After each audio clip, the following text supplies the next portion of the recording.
আসসালামু আলাইকুম। আজকে একটা ছোট্ট বিষয়ে আলোচনা করব যে একজন আন্ডার গ্র্যাজুয়েট স্টুডেন্ট কানাডায় তার স্পাউসকে নিয়ে আসতে পারবে কিনা। আমি যদি সোজা সাপটাভাবে বলতে চাই, অনেক ক্ষেত্রে বলতে বেশিরভাগ ক্ষেত্রেই সম্ভব না। আপনার স্পাউসকে ক্যানাডাতে নিতে হলে আপনার নির্দিষ্ট কিছু ক্যাটাগরি থাকে। সেটা হচ্ছে হয়তোবা আপনি মাস্টার্স স্টুডেন্ট হতে পারেন অথবা পিএইচডি স্টুডেন্ট হতে পারেন, এবং কিছু কিছু ক্ষেত্রে আপনি প্রফেশনাল কিছু কোর্স, নার্সিং এই জাতীয় কিছু কোর্সে যদি আপনি এনরোল হয়ে থাকেন, সেক্ষেত্রে আপনি আপনার স্পাউসকে আন্ডার গ্র্যাজুয়েটে স্টাডি করার অবস্থাতেও নিতে পারেন।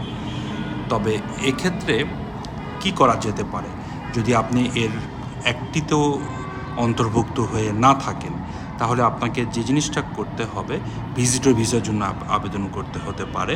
যদি আপনি যোগ্য হন, তাহলে ভিজিটর ভিসাতে নিয়ে আপনি আপনার স্পাউসের সাথে থাকতে পারবেন। এছাড়া বিকল্প হিসেবে আপনি আরও একটা পদ্ধতি গ্রহণ করতে পারেন। সেটা হচ্ছে যে আপনি স্পাউস নিজেও স্টাডি পারমিটের জন্য আবেদন করতে পারেন।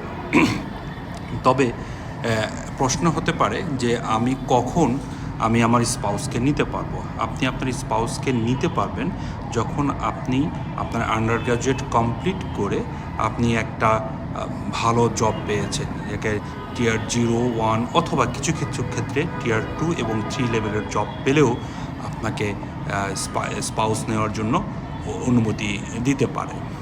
এই জিনিসগুলো যদি আপনি আগের থেকেই ফলো করেন, তাহলে জীবনে একটা সুন্দর সিদ্ধান্ত নিতে পারবেন।